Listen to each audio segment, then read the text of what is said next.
जीवन बगिया ऐसी उलझी, फूल उगे कम, कांटे ज्यादा, सिमटा जीवन, डूबी सांसें, आना है तो अब भी आजा। जीवन सिमटे और सांसें हाथ से निकल जाएं, इससे पहले ही आप अपनी इच्छा के अनुसार जो करना चाहें वही करें। यदि आपने अंतिम अध्याय न देखा हो तो अंतिम अध्याय देखें और समझ सकें तो इस अध्याय को देखें। ऐसा उल्लेख है रामकृष्ण के जीवन में कि एक चित्रकार ने रामकृष्ण का चित्र उतारा। वह जब चित्र लेकर आया तो रामकृष्ण के भक्त बड़े संकोच में पड़ गए, क्योंकि रामकृष्ण उस चित्र को देख देख कर उसके चरण छूने लगे। वह उन्हीं का चित्र था। उसे सिर से लगाने लगे। किसी भक्त ने कहा, परमहंस देव, आप पागल तो नहीं हो गए हैं? यह चित्र आपका है। रामकृष्ण ने कहा, खूब याद दिलाई, मुझे तो चित्र समाधि का दिखा। जब मैं समाधि की अवस्था में रहा होऊंगा तब उतारा गया। खूब याद दिलाई, अन्यथा लोग मुझे पागल कहते। मैं तो समाधि को नमस्कार करने लगा। यह चित्र समाधि का है, मेरा नहीं। लेकिन जिन्होंने देखा था उन्होंने तो यही समझा होगा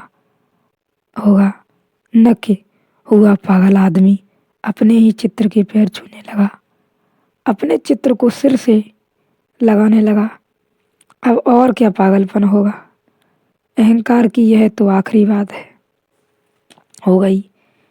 इसके आगे तो अहंकार का कोई शिखर नहीं हो सकता। जनक इन वचनों में मस्ती में बोल रहे हैं। एक स्वाद उत्पन्न हुआ है, मगन हो गए हैं।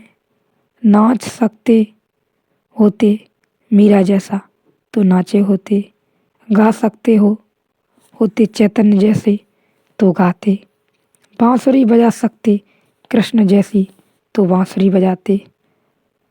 हृदय हर व्यक्ति की अलग अलग संभावनाएं हैं। अभिव्यक्ति की जनक सम्राट थे,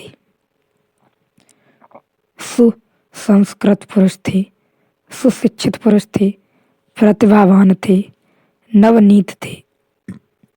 प्रतिभा की तो उन्होंने जो वचन कहे वे मनुष्य जाति के इतिहास में स्वर्ण अक्षरों में लिखे जाने योग्य हैं।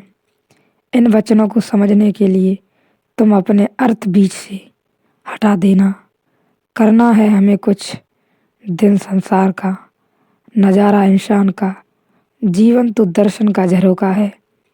ये अक्ल भी क्या सह है जिसने दिले रंगी को हर काम से रोका है।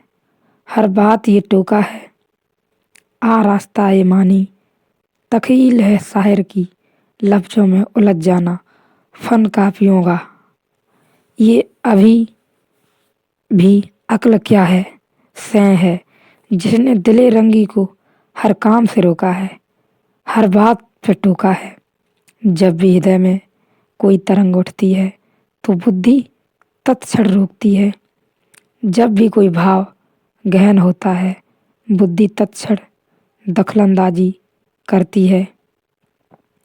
ये अक्ल भी क्या सह है जिसने दिले रंगी को हर काम से रोका है, हर बात ये टोका है।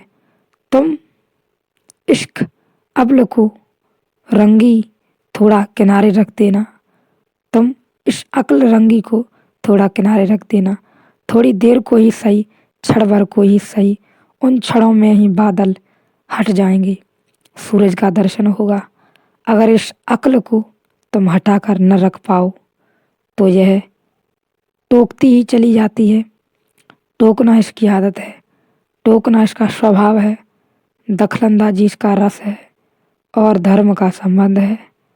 हृदय से वह तरंग खराब हो जाएगी, उस तरंग पर बुद्धि का रंग चढ़ जाएगा और बात खो जाएगी।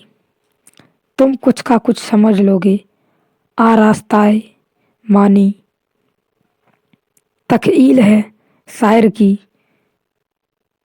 जो वास्तविक कवि हैं, मनीषी हैं, ऋषि हैं, यह तो अर्थ पर ध्यान देता है।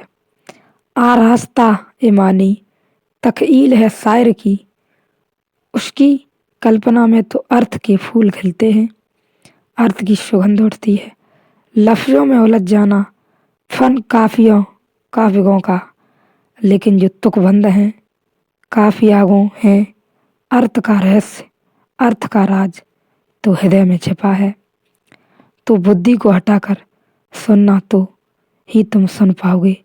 मैंने सुना है मुल्ला नसरुद्दीन एक कपड़े वाले की दुकान पर गए और कपड़े की ओर इशारा करके पूछने लगे, भाई इस कपड़े का क्या भाव है? दुकानदार बोला, मुल्ला 5 रुपए मीटर। मुल्ला ने कहा, 4.5 में देना है। दुकानदार बोला, बड़े मियाँ 4.5 में तो घर में पड़ता है। तो मुल्ला ने कहा, ठीक तो ठीक है, फिर घर से ही ले लेंगे। आदमी अपना अर्थ डाले चला जाता है।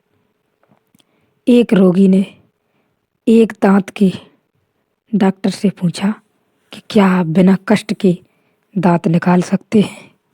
डॉक्टर ने कहा, हमेशा नहीं, अभी कल की ही बात है। एक व्यक्ति का दांत मरोड़ कर निकालते समय मेरी कलाई उतर गई। डॉक्टर का अपना दर्द है, दांत निकलवाने को आया है, उसकी फिक्र दूसरी है, उसका दर्द अपना है। मुल्ला नसरुद्दीन को एक जगह नौकरी पर रखा गया। मालिक ने कहा, जब तुम्हें नौकरी पर रखा गया था तब तुमने कहा था कि तुम कभी थकते नहीं, और अभी अभी तुम मेज पर टांग पसार कर सो रहे थे। मुल्ला ने कहा, मालिक मेरे न थकने का यही तो राज है। हम अपने अर्थ डाले चले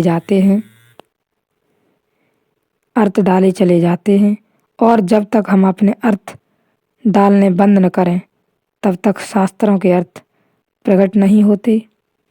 शास्त्र को पढ़ने के लिए एक विशेष कला चाहिए। शास्त्र को पढ़ने के लिए धारणा शून्य चित्त चाहिए।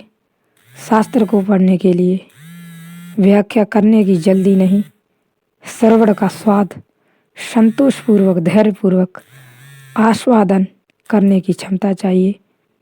सुनो इन सूत्रों को, प्रकाश मेरा स्वरूप है, मैं उससे अलग नहीं हूँ।